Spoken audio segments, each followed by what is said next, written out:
Olá, você que está nos prestigiando, que está dando sua audiência para esse que é o último podcast de 2024, que não faz muita diferença se você está assistindo em 2025 no nosso canal do YouTube, mas porque o assunto vale a pena ser debatido e conversado, independente do momento.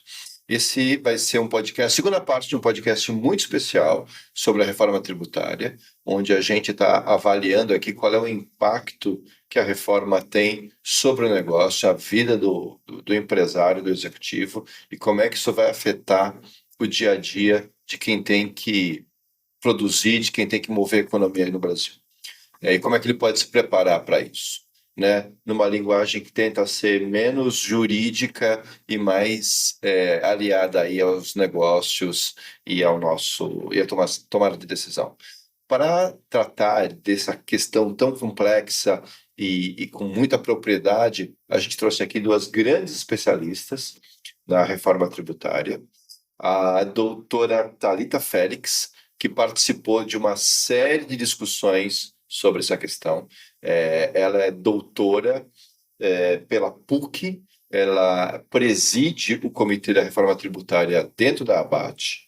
Ela participou do Comitê da Reforma Tributária no Senado Federal e também é pesquisadora do Núcleo de Estudos Fiscais da Fundação Getúlio Vargas, ou seja, tem aí um enorme currículo e uma vasta dedicação ao tema da reforma tributária e participou internamente de uma série de discussões do que hoje está virando lei, né, e o que já virou lei.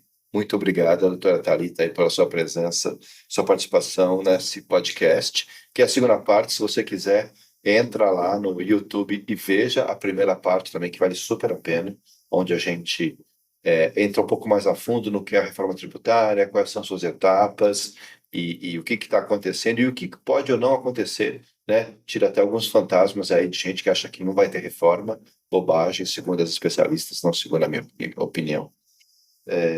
E compondo a mesa com a gente também está outra especialista aqui, a doutora Meire Rustiger, que eu sempre patino na hora de falar o sobrenome, mas eu acho que eu consegui. Sim. Ela é uma advogada também, com pós-graduação em gestão empresarial pela FECAP, e hoje trabalha com a gente na Valara como gerente tributária. É ela que ajuda aí a construir todo o conteúdo dos motores da Valara, aí, dos nossos softwares que ajudam a calcular impostos e fazer conciliação e tudo isso. Muito obrigado, doutora Meire. Que agradeço. Muito bem.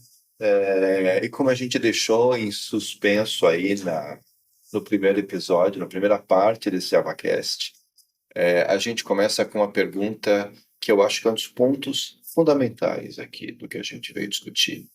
Afinal, qual é o impacto da reforma tributária no dia a dia das empresas e dos negócios? Doutoras, a bola de vocês. Começo eu, ou doutora? Vou falar primeiro do impacto prático, né, na vida das empresas aí, né, principalmente na programação dos empresários, né.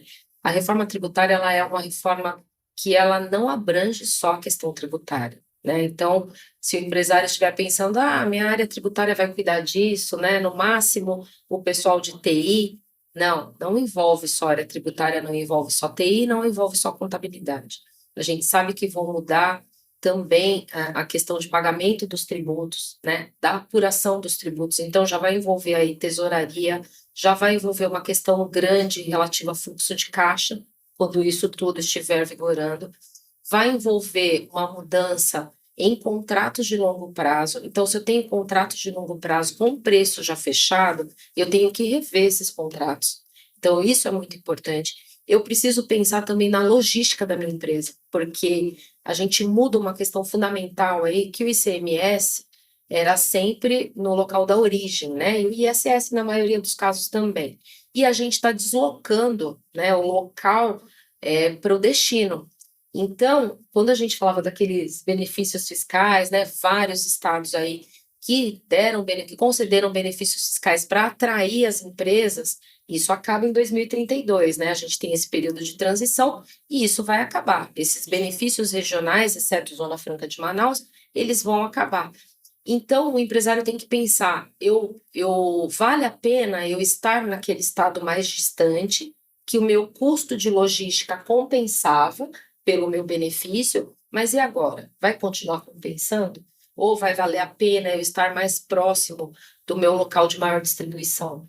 Então, veja, não é uma reforma que a gente pode pensar em um departamento, é só o pessoal ali da contabilidade, do back-office que vai se preocupar. Não, a gente vai envolver muita coisa, a área de compras, a área de vendas, então todo mundo vai ser impactado. Então, eu entendo que não é uma reforma que tenha que ser estudada só pelo pessoal do tributário, pessoal do contábil. A empresa tem que ter um comitê aí com participação de todos os departamentos aí que vão ser envolvidos. É a minha opinião. Guilherme, prazer estar com vocês novamente, Meire, esse convite da Valara, representando a ABAT, uma honra estar com vocês, discutindo um tema que é tão caro à economia brasileira, né? Então, a sua pergunta vai ao encontro da economia, porque as regras tributárias, elas são um motor econômico. Nós estamos, uma das justificativas de nós trabalharmos essa reforma tributária é a perda de competitividade do país em frente a outras economias, né? Nós perdemos muita competitividade. A gente vem desindustrializando o país e um dos elementos é a complexidade do sistema tributário. Então, a sua pergunta, ela é primordial. A logística vai mudar. A logística nacional vai mudar. Empresas vão se deslocar, indústrias vão mudar de local. Porque hoje as regras do jogo tributário, elas determinam onde uma indústria irá se instalar, elas determinam se uma empresa vai ter 2, 3 CNPJs, um para prestação de serviço, um para o varejo, um para a indústria. Então, tudo isso precisa ser revisto. A mudança, ela é estrutural. E vale dizer, Guilherme, eu não tinha dito isso aqui ainda, eu tenho dito, e muitos colegas, que essa reforma tributária, ela, acima de tudo, é uma reforma da tecnologia da informação. Porque o modelo operacional dessa reforma tributária, ele somente será viável em razão da tecnologia. Então, a gente tem uma série de elementos, de variáveis que se juntam para permitir a reforma, esse modelo operacional da reforma tributária. Legal. Quero depois puxar daqui a pouquinho esse gancho da tecnologia, mas antes, estava discutindo até fora do ar aqui, antes de começar a gravação, a questão do Simples Nacional, que pouca gente está comentando, está falando a respeito, mas a reforma está prevendo mudanças importantes nessa parte também, não é isso? Como é que vai ficar para quem adota o Simples? É um tema interessante, porque ele é um tema muito caro à sociedade, ele é um tema caloroso, ele é um tema que ele dá muita manchete. Então, tem saído, na minha opinião, obviamente, muita matéria equivocada sobre o Simples. E houve um clamor muito grande, inclusive do SEBRAE, quando da aprovação da emenda constitucional e no que o SEBRAE foi ouvido. Então, o que está por vir para o Simples Nacional? Em poucas palavras, brevemente, o optante do Simples ele vai ter dois grandes caminhos a tomar. Ele pode se manter no Simples, claro, ele tem o direito à opção de continuar no Simples. Uma vez optando por estar no Simples, ele vai ter que fazer uma escolha. Qual escolha? Ele vai recolher os tributos federais, a contribuição previdenciária, mais o IVA, que é o IBS, CBS, dentro do Simples Nacional, ou ele vai recolher fora do Simples Nacional, no regime padrão do IBS e da CBS. Então, o optante do Simples vai, mais uma vez, poder escolher qual caminho ele quer percorrer.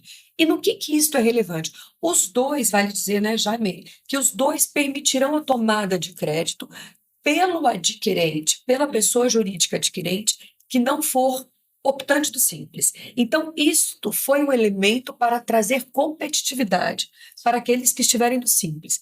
Muito possivelmente, todos terão que fazer conta para entender em que ponto da cadeia econômica ele está.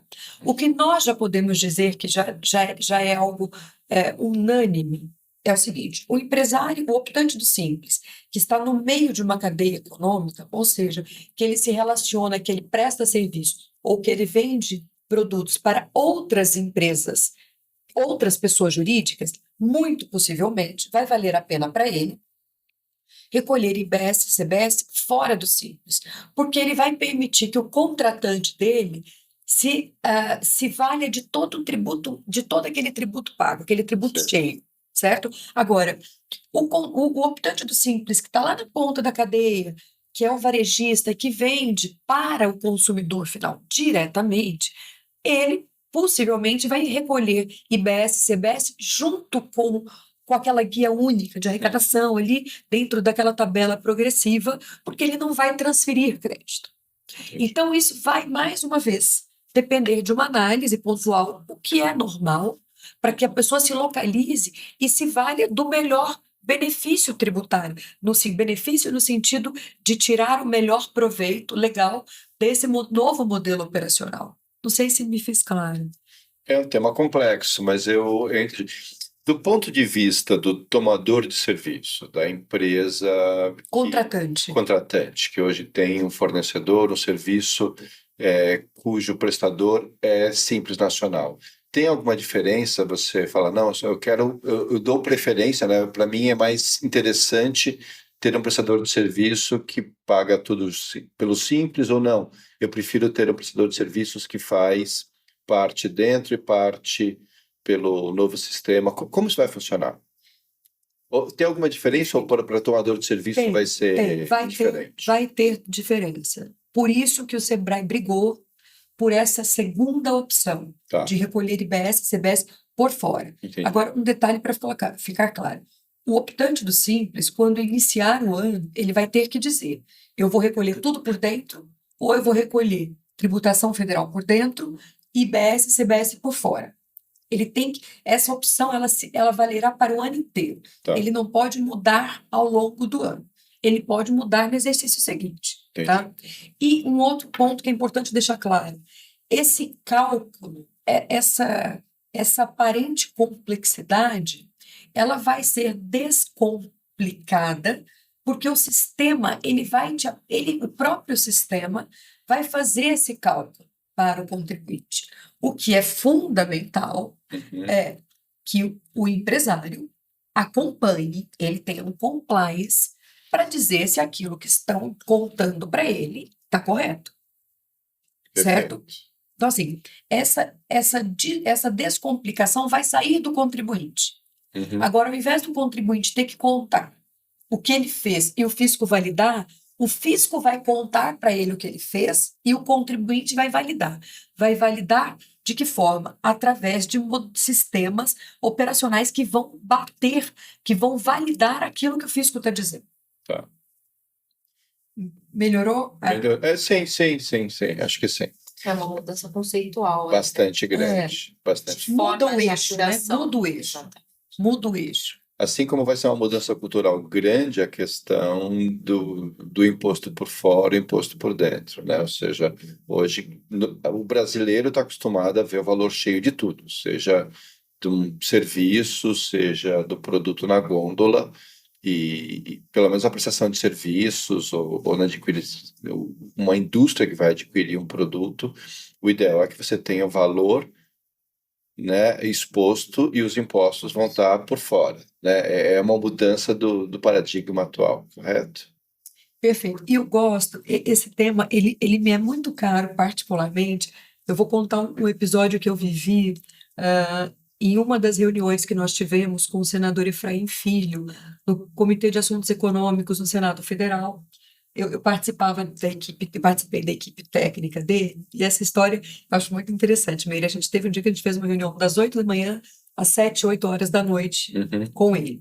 Em determinado momento, nós fomos discutir uma das propostas de emenda, e a proposta dizia da obrigatoriedade de trazer o tributo destacado na nota fiscal para nós, consumidores, conseguirmos saber efetivamente quanto nós estamos pagando de tributo. Aí, nesse momento que a gente estava discutindo se o senador apoiaria ou não aquela proposta, um colega meu virou e falou: senador, eu acho que o senhor tem que rejeitar isso, essa proposta.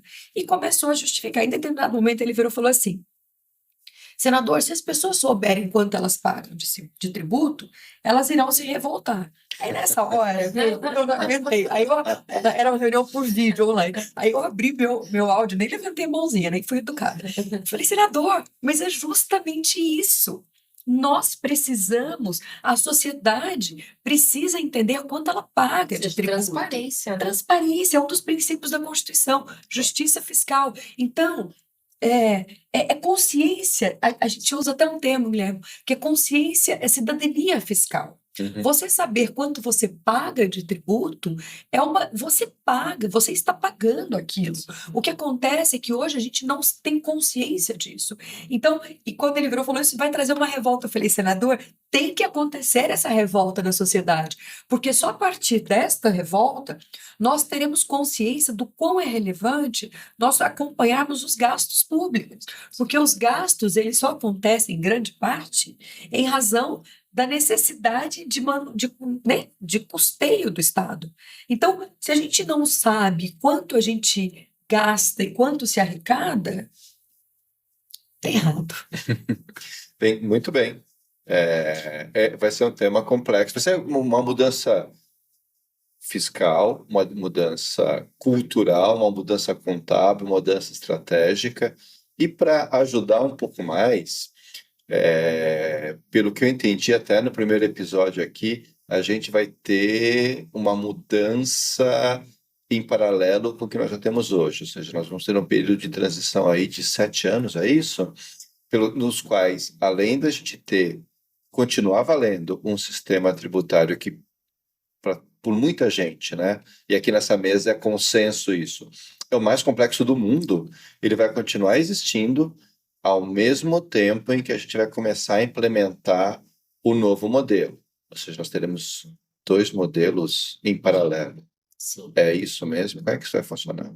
É isso mesmo, e assim, o empresário tem que estar bem atento, né? Porque, como eu disse no episódio inicial, as mudanças de ICMS e ISS vão continuar acontecendo. Então, é importante que você tenha um sistema. A Avalar, por exemplo, a gente tem um motor de cálculo com conteúdo. Então, mudou uma alíquota, mudou um benefício, aconteceu alguma alteração que envolva o cálculo e a emissão da nota, isso é colocado no sistema e o contribuinte tem, né, o nosso cliente tem isso praticamente na mesma data que aquilo entra em vigor. Então, isso tem que continuar acontecendo. Então, eu não posso simplesmente pensar na reforma tributária, vai ser dessa forma e esquecer o antigo. A gente tem isso também, tem esse legado. Inclusive, depois que entrar já definitivamente IBS e CBS, a gente sabe que tem 5 anos aí, né, que podem ser fiscalizados e que serão, e que a empresa tem que se preocupar com isso, né? Então, é uma mudança bastante grande, porque tem alguns conceitos também que eu acho que são bastante importantes. A gente tem uma alíquota, a gente vai ter uma alíquota de referência, né, que compõe, por exemplo, no caso do IBS, o estado e o município. Essas alíquotas, elas não são variáveis por produto. Então, né, como a gente estava falando, perfume e água de colônias têm alíquotas diferentes, no estado, no Rio de Janeiro é tal, no São Paulo é outro, Minas é outro, a gente não vai ter mais isso, né, a gente vai ter uma alíquota de referência e os estados e municípios podem seguir ou não essa alíquota de referência, mas se não seguirem, será alíquota única, né, para aquele município e para aquele estado, todos os produtos terão aquela alíquota. Mas, hoje, por exemplo, se a gente falar de um contribuinte varejista, ele não se preocupa com a alíquota dos municípios, ele se preocupa com a alíquota dos estados, né, a dele, né, de origem, e a de destino, caso ele tenha que pagar DIFAL, caso ele tenha que pagar substituição tributária. Mas do município não era uma preocupação para ele. E hoje ele vai ter que se preocupar e ter mapeado no sistema dele as alíquotas, né, quando entrar em vigor, as alíquotas de todos os municípios, 5.000 e alguns, né? 5.300, 5.500, 5.300, quase isso. que, né, quem é de fora, né, o empresário que é de fora fica enlouquecido quando a gente fala que tem tanta legislação de ISS assim diferente. Então, ele vai ter que se preocupar em ter no sistema dele o mapeamento desses municípios, porque eventualmente o município pode mudar a alíquota, não seguir exatamente a alíquota de referência. Então, veja, tem bastante trabalho aí na parte tecnológica também. Gente, me parece uma insanidade completa, mas tudo bem. Não dá para fazer omelete sem quebrar os ovos, né? Como diz o velho chavão. E a gente vai ter um período aí, vai ficar mais duro ainda, né? Vai piorar antes de melhorar. Mas vai me melhorar, parece, né? acredito. No começo, acho que complica um pouco, né? Acho que vão ser 8 anos aí, né? 7, 8 anos de bastante trabalho. Mas eu acho que o sistema tende a ficar mais claro, mais transparente, né? E mais simplificado, né? É o que a gente espera. Bom, e como é que as empresas podem se preparar efetivamente para esse período de transição e para o pós, para a reforma efetivamente? O que tem que ser feito? Guilherme, a primeira coisa é entender o que está acontecendo. Assim, é imprescindível. Os contribuintes, os empresários brasileiros precisam saber como as mudanças que vieram e as que estão por vir irão impactar os seus negócios. Porque nós estamos dizendo assim, né, Miriam, que já conversamos sobre isso, alguns setores já estão trabalhando com cálculos do novo sistema. Você mencionou mais cedo, quando a gente trabalha com cadeias de médio e longo prazo, essas empresas serão impactadas com o atual sistema, com o período de transição e com o novo sistema tributário, né? Então, é imprescindível que se acompanhe o que está acontecendo, tecnicamente, sem muitos amores ao debate, porque isso cega, tira o foco do técnico. E acima de tudo, eu acho que eu gosto muito da seguinte analogia. Quando você vai mudar de uma casa de 50 metros quadrados para uma de 100 metros quadrados, em um bairro melhor, uma localização melhor, a mudança vai dar trabalho. Sim. Você vai ter que encaixotar, desencaixotar. Algumas coisas não servirão mais. Você vai ter que instalar tudo de novo. Você vai ter que comprar novos móveis, né? novos. Eu vejo a reforma tributária dessa maneira. Eu acho que vai melhorar muito a vida do empresário brasileiro. Vai melhorar muito, vai simplificar, vai trazer transparência, vai permitir que ele gaste mais tempo com o negócio e menos tempo com as regras tributárias, tentando fazer manobras para lidar com a melhor maneira possível com o jogo tributário. Isso é muito ruim. O país perde, a sociedade perde. Nós, profissionais do direito tributário, nós perdemos. Com isso, ninguém ganha. É um jogo do perde-perde. Então, mas a fase de transição, eu acho que nós podemos imaginar dois caminhos em paralelo. É o que a Meire comentou. É o caminho das atuais regras do jogo, que não deixarão de sofrer alterações, e o caminho do novo jogo tributário. Eles precisam caminhar em paralelo. E as tomadas de decisões empresariais precisam levar em consideração esses dois caminhos. Perfeito. Mas pelo que vocês falam um pouco aqui, a impressão que eu tenho é que a gente vai mudar para uma casa maior, mais bonita, se adaptar para isso, mas vai continuar morando também na casa menor. Parece que assim, vai passar 2 dias da semana numa casa e 3 dias na outra. A gente vai estar reforma encaixotando, tributária. talvez. Eu adorei a analogia. Eu acho que a gente vai estar encaixotando, levando, aí instala um pouco. Eu achei perfeita a analogia, mas certamente, porque eu, por exemplo, eu cuido do ICMS, né, especificamente, né, a gente tem a parte federal também, mas eu especificamente cuido das 27 unidades de federação. Eu tenho uma equipe grande que hoje acompanha tudo que sai no Diário Oficial todos os dias. Eu tenho que ter de 27. Então, eu tenho um update diário com a minha equipe. Ó, o que mudou? Uma redução de base que era 20 foi para 18. E a gente tem que imputar aquilo praticamente online para o nosso cliente, ele consumir aquilo e a hora que ele for emitir a nota, aquilo já está atualizado. Então, assim, é insano. Olha, eu vou aproveitar esse seu exemplo, Meire. Se você discordar de mim, fala, por favor. O ICMS, Guilherme, ao lado do PIS e da COFINS, que são 3 tributos que irão desaparecer, eles são os tributos de maior complexidade do sistema tributário brasileiro. eles geram o maior número de litígios hoje nos tribunais, tanto administrativos quanto judiciais. O que a Meire faz hoje, penso eu, é infinitamente mais complexo para ela, o que ela faz para um tributo é infinitamente mais complexo do que o que está por vir para a IBS e para a CBS. Uhum. Sim, eu acredito que sim. Passando esse período de transição, né, que a gente, mas assim, sim, eu acho que virão novas complexidades, novos desafios. Por exemplo, eu acho que essa questão da pré-apuração do fisco, como isso vai acontecer, o quanto eu vou ter de dados para conciliar que realmente batam ou não, eu acho que serão criadas novas complexidades para se atender ao compliance que a empresa terá. Então, eu acho que vai mudar. Mas eu acho que nada comparado a você controlar a legislação de todos esses estados e municípios.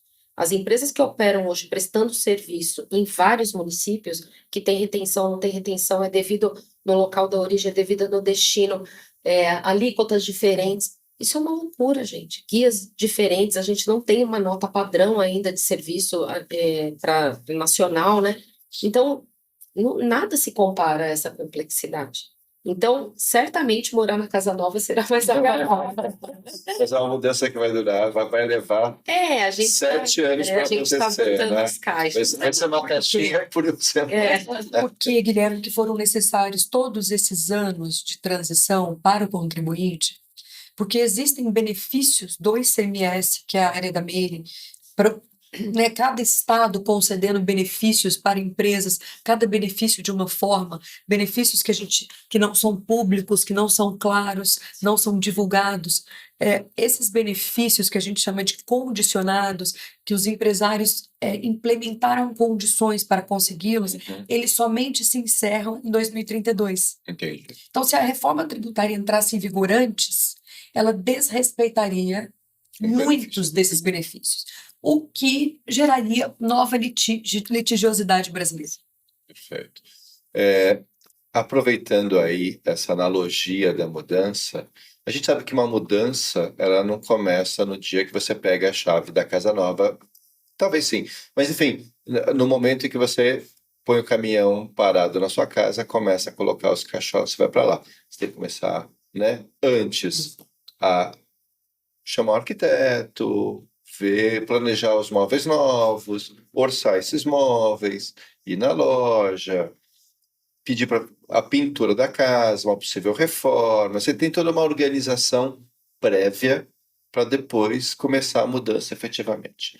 No caso da reforma tributária, em que momento a empresa, o empresário, precisa começar a se organizar para uma reforma que deve começar aí, se nada acontecer de errado? Estamos em dezembro de 2024, gravando esse episódio, ou seja, em cerca de 12, 13 meses a reforma passa a valer. Essa mudança, essa preparação precisa começar quando? Olha, o Guilherme, como é bom troca de ideias, né? As perguntas que você fez eu acho que vai nos ajudar ainda mais a esclarecer essa questão, toda usando a analogia da casa. Sim. Eu vou repetir Você pode repetir isso de graça, para recitar. Guilherme, que eu acho que vai ficar. Você enriqueceu muito esse exemplo. Olha só, nossa, vai ficar muito fácil agora, eu acredito. Quando nós hoje moramos em uma casa que nós sabemos que nós vamos ter que entregar esse imóvel. Esse imóvel, moramos de aluguel e o dono já falou que esse imóvel foi vendido e que a gente vai ter que desocupar o imóvel. Perfeito. Perfeito? Nós vamos ter que desocupar o imóvel em janeiro de 2026. Você vai esperar janeiro de 2026 para você procurar um novo imóvel para você? Espero que não. É isso. Nós sabemos, né? Essa analogia ficou mais rica, né? Perfeito. A gente sabe que vai ter que desocupar o imóvel. A gente sabe que vai precisar de escolher um novo bairro, escolher um novo prédio, ou uma casa, um apartamento, que a gente pode precisar de um arquiteto, que a gente vai precisar fazer um novo contrato, vai precisar de um advogado para revisar esse contrato, a gente vai precisar contratar um caminhão de mudança para fazer essa estruturação. Talvez a máquina de lavar não caiba no espaço novo, aí você vai ter que comprar uma, se desfazer da sua. É isso. É exatamente isso. Nós sabemos que o sistema já mudou. Não é que ele pode mudar. O empresário que está pensando desta maneira, ele vai ter problemas. Isto é seguro. E ele vai perder competitividade em face do seu concorrente que está se preparando. Isso é inevitável, é lógico. Então, o que acontece é, a mudança já veio. As empresas já estão, as mais antenadas, já estão pensando em tudo isso. Existem empresas que já estão com programação de fechar uma planta industrial em determinado estado e abrir outro. Elas não, olha que interessante, elas não vão esperar, nem tem empresa, que eu já conversei com o empresário, que ele não vai esperar o fim de 2032 para fazer a mudança da sede dele, porque ele quer se mudar para determinada região e ele quer buscar um espaço físico antes que outros procurem, ele quer buscar um espaço, um centro de distribuição, um armazém agora. Ele não quer deixar para depois, porque se muitos vão deixar para o final e talvez não encontre, ou encontre com valor muito mais alto de um espaço de logística. Olha o que alguns empresários já estão pensando. Você imagina quem for deixar para se programar Imagina depois. quem não está nem acreditando que vai acontecer. É isso. Quanto Eu acho que atrasado não estará, né? é perigoso para o negócio. A questão é essa. Eu penso que o empresário ele não tem que necessariamente acompanhar a reforma, porque para nós é difícil, a gente que está Sim. envolvido é difícil, Claro. mas ele precisa se valer de profissionais no seu entorno que estejam preparados para subsidiá-lo com informações técnicas e seguras, para a partir aqueles relatórios técnicos, ele praticar uma tomada de decisão. Né? Por exemplo, a Avalara, ela oferece esse relatório técnico, ela subsidia o empresário. O empresário não precisa gastar o tempo dele acompanhando a reforma tributária, mas ele precisa saber onde ele pode buscar uma informação segura. E a partir dessa informação, a decisão é dele. Perfeito. Então, é uma cadeia, né? Muito É. bem. E, pois não, Meire, Do complemento. ponto de vista tecnológico, é uma alteração muito grande, como a gente já disse, né? A Valara, como líder aí em cálculo no mundo, a gente já está trabalhando em cima desses cálculos com essa nova visão, inclusive pensando até no cenário de 2033, e a gente sabe que vem mudança de mapeamento de campos, por exemplo, C-Class, que é um código de classificação, ele só existia para energia elétrica e para serviços de comunicação, está entrando agora. Todas as operações, elas vão ser determinadas pelo C-Class. Dizem até que o CFLP vai mudar e vai entrar o C-Class no lugar. Eles estão alterando a quantidade de números e a formatação do CNPJ, acho que para 2026, justamente para compor, ele está estourando a quantidade de CNPJs e eles precisam colocar alfanumérico para compor, para ele ter um controle efetivamente de todos esses CNPJs novos aí que estão entrando dentro desse sistema de split payment, enfim. Os CNPJs antigos não mudam, tá? Quem tem CNPJ hoje não precisa se preocupar, não vai ter recadastramento, não vai ter nada. Mas os novos vão vir numa nova formatação. E o pessoal de tecnologia já está preocupado com isso, porque uma formatação diferente no número é uma regra de validação diferente. Então, percebam, é muito grande a coisa, né? Então, tem que se preparar. Né? E a Valara vai apoiar isso, claro, na questão do cálculo, do quanto vai ficar lá na frente, enfim, com esses cenários, né? Muito bom, doutor.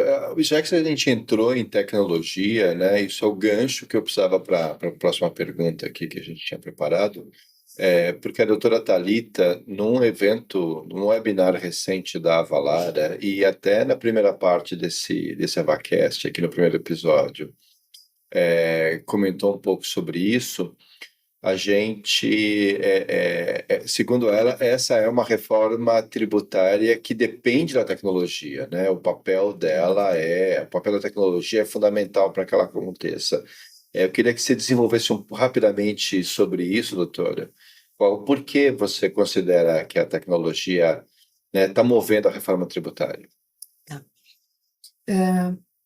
o coração dessa reforma tributária sobre o consumo é o que nós chamamos de creditamento amplo, tá? Creditamento amplo é o que muda 180 graus o que nós temos hoje para o que está por vir. Hoje, nós temos 5 tributos sobre o consumo, que dentro de cada tributo eu tenho uma cadeia cumulativa de tributos. Então, o empresário ele vai arrastando tributo, e isso é o que a gente chama de resíduo tributário. Então, ao final de uma cadeia econômica, o produto ele tem uma carga de tributo escondida nele muito elevada, porque não vai se compensando o que se pagou. Isso dentro do IS, dentro do ICMS, do PIS, da COFINS e do IPI.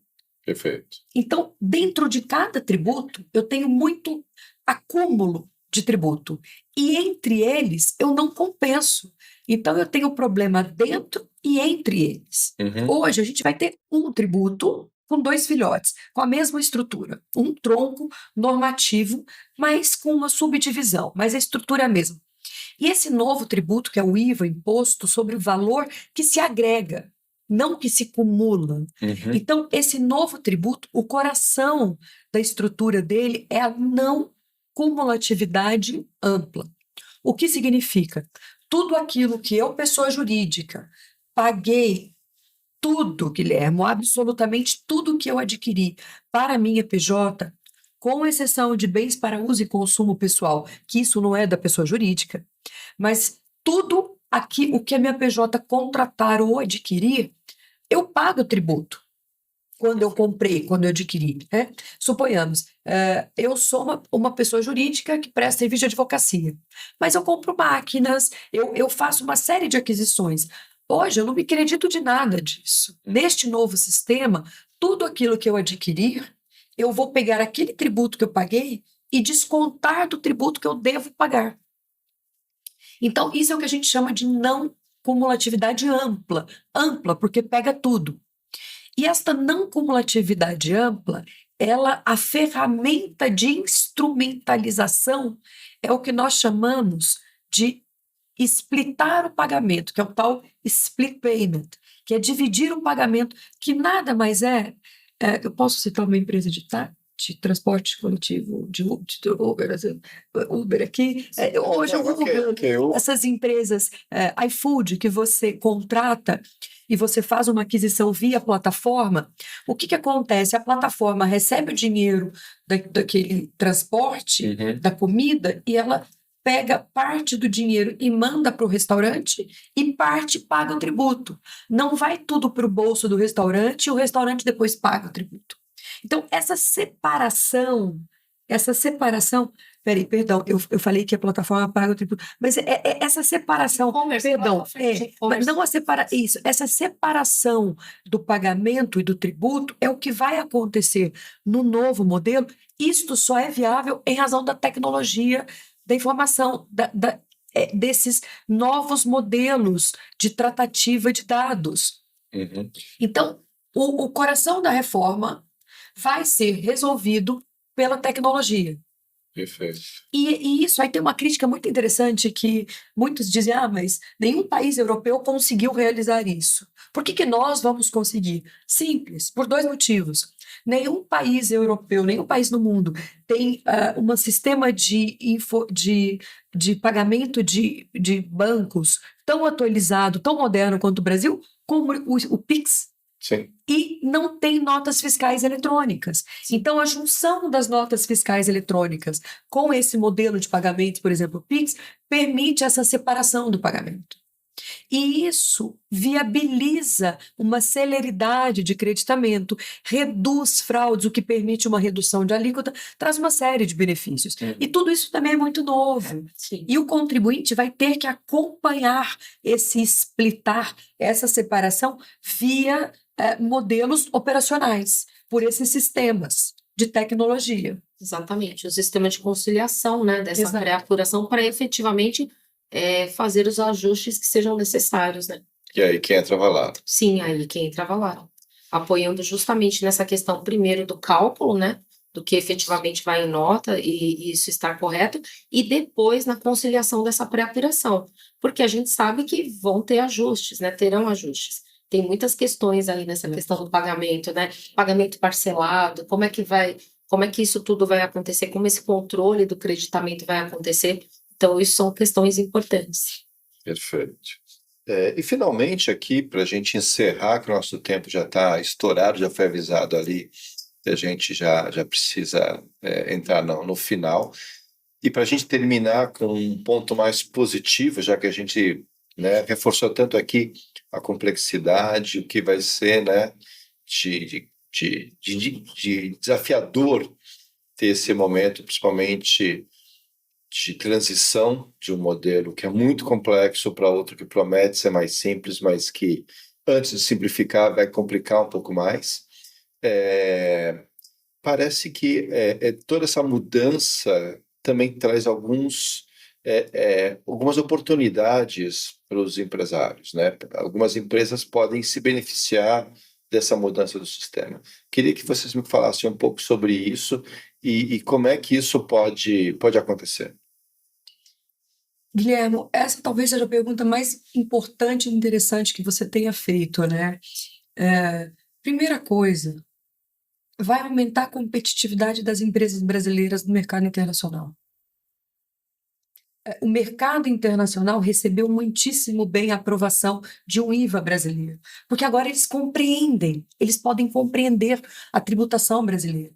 Nós já perdemos muitas empresas deixaram o Brasil em razão da guerra fiscal, porque uma hora eles ganham um benefício, mas a curto e médio prazo, eles são punidos por qualquer vírgulazinha, qualquer descumprimento, e um benefício que era de 100 vira um prejuízo de 300.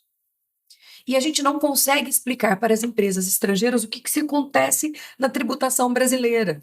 O empresário brasileiro está acostumado com o fato de nós não entendermos, mas o investidor estrangeiro não. Então, eu penso que só o fato de nos colocar num nível de competitividade muito maior, e eu adoro a ideia, Meire, de deixar o empresário livre para cuidar do seu negócio e não gastar seu tempo se ocupando com questões tributárias. Eu acho que isso é um benefício gigantesco e tirar um pouco o medo do empresário de investir. Porque o empresário brasileiro tem medo de investir. Porque o risco é grande. Sim.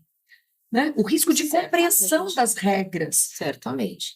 A gente sabe que até tem estudos do Sebrae, né, que empresas que abrem e fecham com 1, 2 anos, né, porque muitas vezes o empresário ele não sabe compor o preço, né, com o tributo dessa forma, por dentro, um é por dentro, outro é por fora, né, a gente teve a questão do PIS e COFINS, ICMS, e enfim, que foi aquela confusão, aquela tese toda. Como o empresário faz com isso? Quanto eu vou cobrar? Então, tem empresário que não sabe o quanto efetivamente ele tem que cobrar para ele manter o negócio dele e ter a margem de lucro para ele manter o negócio. Então, eu acho que nesse ponto ficará muito mais fácil, né? Um imposto por fora, muito mais simples a compreensão. Então, eu estou animada. Estamos animadas, né, doutora? Eu sou uma otimista, desculpa. Ela até contagia, né? A gente na Avalara ficou muito animado também, porque é delicioso, né, estudar uma coisa nova, né? É uma mudança grande de conceito, de ampliação de fato gerador, de mudança conceitual mesmo, e a gente fica muito animado com isso. Eu trabalho com ICMS há 34 anos, né? Desde que eu comecei a trabalhar. Então, ver uma coisa nova, não que eu saiba tudo, porque ICMS nunca ninguém vai saber tudo, ainda mais de todos os estados. Mas, assim, é uma coisa nova, uma coisa única, isso é muito empolgante. Que bacana. Então é isso, pessoal. A gente termina aqui com algumas mensagens importantes para quem está nos assistindo, para o público. A importância de se preparar com antecedência, né? A importância a diferença competitiva do negócio que pode ter se fazer um planejamento fiscal antecipado e buscar uma consultoria que possa trabalhar isso, né, para conseguir garantir segurança jurídica e permitir as melhores tomadas de decisão. E a importância também de contar com uma empresa que tem experiência global no cálculo e na consultoria e no compliance para poder competir nacional e internacionalmente e fazer isso agora, Sim. né? A gente vai sim remar duro, vai ter muito trabalho para ser feito nos próximos anos, mas o horizonte de médio prazo é muito, muito positivo. Pessoal, obrigado pela audiência, obrigado por mais esse Cybercast. Terminamos aqui. Obrigada. Obrigado, doutora Thalita, obrigado, doutora Amélia. Obrigada.